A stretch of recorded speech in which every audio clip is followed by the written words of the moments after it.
Finally, the group make it down to the basement of Durst Manor. First thing they come across is the family crypts. Finding Elizabeth and Gustav's empty, our team place the remains of Thornbolt in his crypt. A ghostly image appears of the young child, smiles, and is gone. Next is Rosavalda's crypt. When she materializes before them, she asks the group, I wish to see the world.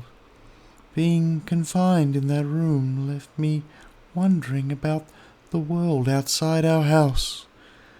So I would ask that one of you take a piece of me, so that I may witness what lies beyond our farm. Brayseis says, But of course, anywhere that I travel, you shall bear witness too. Taking a finger bone from her corpse and placing it inside her tunic. Brayseis would grant the young child's request. Leaving the catacombs, the group head further in, and they experiment with trying to send the human rogue first with no light, and the gnome to be his eyes. And after soon learning that that doesn't work, the group had to follow, with Ymir back a bit, holding the torch, and also Lancelot. While searching the first room they come across, they are attacked by a grick, which results in Dax being covered in purple blood. Heading further in, as Brayseis turns a corner, a clawed hand comes up from the dirt and floor and grabs her. They fight off 4 ghouls, where Ymir was paralysed and dropped and almost died, and Genji was changing into gorillas, but then was paralysed, and then came back, and Brayseis dropped and got up again, but dropped down again and woke back up, and Dax kept popping around the corner, letting off shots. This constant game of whack-a-mole led the characters to hitting level 3. And so they wanted a short rest so they could prepare themselves and get some HP back. So they head back to the tombs of Rose and Thorn. Dax and Brayseis, in Rose, sit there talking about how Dax inserted himself into the group because he was desperate and on the run. And Ymir and Genji in Thorn's tomb. Ymir sat there meditating, and while doing so at such levels of concentration was glistening with sweat. Genji noticed this and uses his druid craft to create a gentle breeze to help keep Ymir cool. They head out of that area and make it into a room with a statue of Strahd with a wolf holding a crystal orb. Brayseis touches the orb while inspecting it, and shadows emerge and attack the group. Dax has dropped pretty quickly and left on 1 strength. But the characters pull back and head back up for the house level and rest in the music room for a full rest. During which Brayseis finds a doll sitting next to her, staring at her creepily like those little porcelain dolls. She puts it away and rolls over. From the statue room, Dax is sent forward to check and clear any other problems that they might come across. And while inspecting a door, his hand becomes stuck to it, and a mimic attacks. Teeth emerge from the door as it tries to take a bite from him, but Dax pulls clear and tumbles out of the room. It's a tight corridor fight, and Ymir is forced to run around because he couldn't get to the mimic. Runs all the way around to a flanking position from the other side. Genji once again turns into his preferred ape, and Brayseis uses dissonant whispers, and the mimic flees.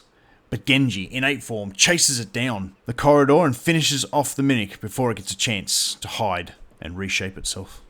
The group continue and find a main bedroom down there in the basement, and while Dax was checking for traps, a female undead emerges from the wall and grabs him. Ymir tries to engage with her. Elizabeth, it's you, isn't it? Your children are at peace now. We found Rose and Thorn locked inside a room and have laid them to rest.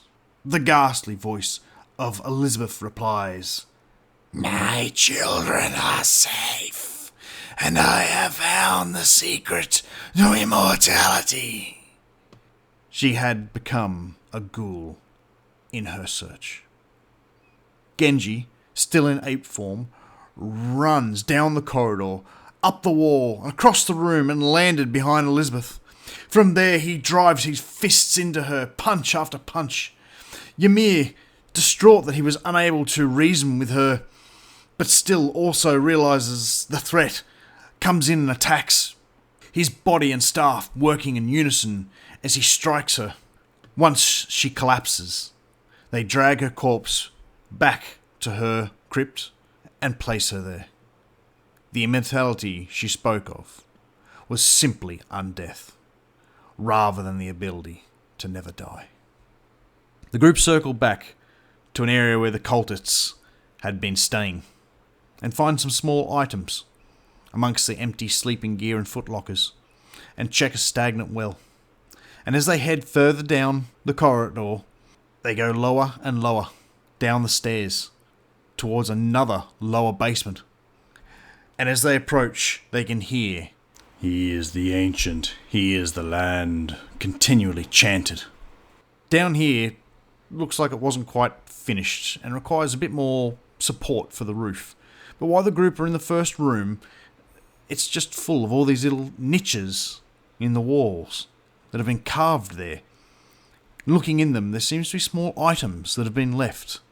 They find a hag's finger, a large bird's feather, a fang, raven's claw, a chicken's foot, a twig in a bottle, a symbol of the sun that has become corroded and black, a small piece of amber with a fly in it, a mouldy tarot card of the Dark Lord, a rotten wolf doll, a moth-eaten wizard's robe, a torn wedding veil, and a faded picture of a silver dragon. Not knowing what to make of these pieces, the group continue and find a small prison where they miss the secret passage repetitively, but they do find a ring on one of the skeletons in one of the alcoves. Realising that their end fight's coming up soon, the group decide they might need a rest before going into this, so they head back up to the music room. That doll that Brayseis put in her pack, she finds sitting on the floor again during her rest, staring at her, so she decides, obviously, the doll doesn't want to be with me, and leaves it there. The group head back down, and once again can make out the chanting, "He is the land, he is the ancient." As they get closer down to the bottom level where the portcullis is, they stare through and can see a water-filled basement. Chanting stops, and 11 ghostly apparitions fade into view around a sacrificing stone. And their chant switches to "One must die, one must die." Brayseis looks along the group, and then to Lancelot, and then looks directly to me, the Dungeon Master, and says, "Is this why you gave us the dog?" Now the group can't bring themselves to sacrificing a dog, and so they enter the room and start looking around. As they do so, the ghostly apparitions fade away, but still can be heard, "One must die, one must die." Scouting out and having a quick look around the room, the characters decide there's not much here. Ymir is over on one side, poking a vine-filled crevice. Dax is up on a dais, having a look around. Brayseis had gone over to the sacrificing stone and unwrapped what looked like a little white bundle that looked like it could possibly be baby size, only to reveal a sacrificial dagger. Genji didn't like the way Lancelot was poking around the room, so got ready to leave, but just as he goes to leave, the portcullis slams shut as the spear holding it open breaks, and the chanted cry calls out, "Lorgoth, the Decayer, we awaken thee." Ymir spins round to see an unholy mess of vines come together and start coming out at him. Now Ymir holds his ground well from this unholy mess of vines, and Dax moves up into a raised position to find some concealment and take pot shots at this aberration. Brayseis blasts it with magical energy. Lancelot moves around and starts barking at it and taking little snaps at vines as if they were people's ankles. And Genji quickly casts Entangle and then shifts into a bear, grabs Lancelot and pulls him rearward. Ymir starts taking a bit of a beating and can't maintain holding the creature back and has to pull back. The vile beast follows him out to the dais, and the group starts surrounding and pounding the creature.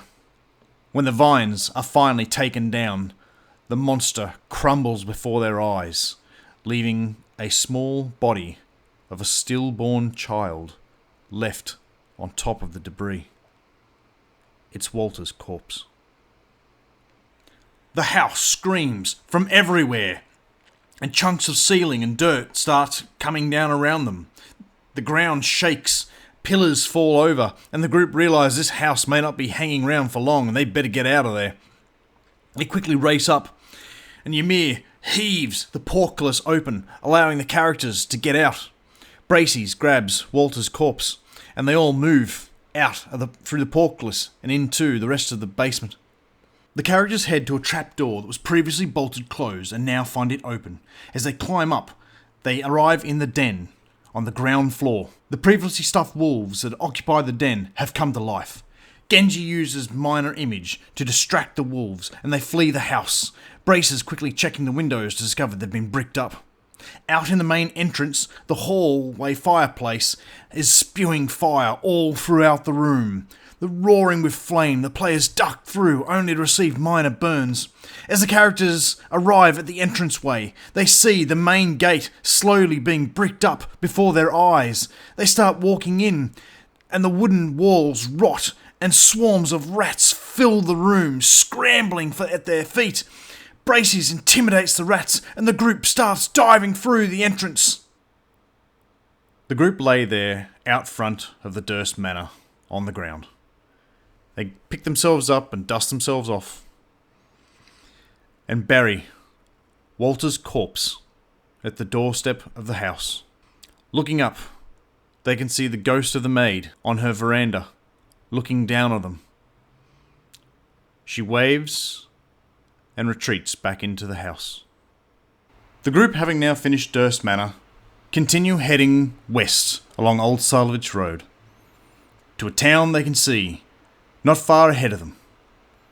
100 feet down the road, Ymir stops, runs back to the house, and draws a big dick on the side. He catches up with the group, and they head into the first town they can find in this mysterious land, the town of Barovia.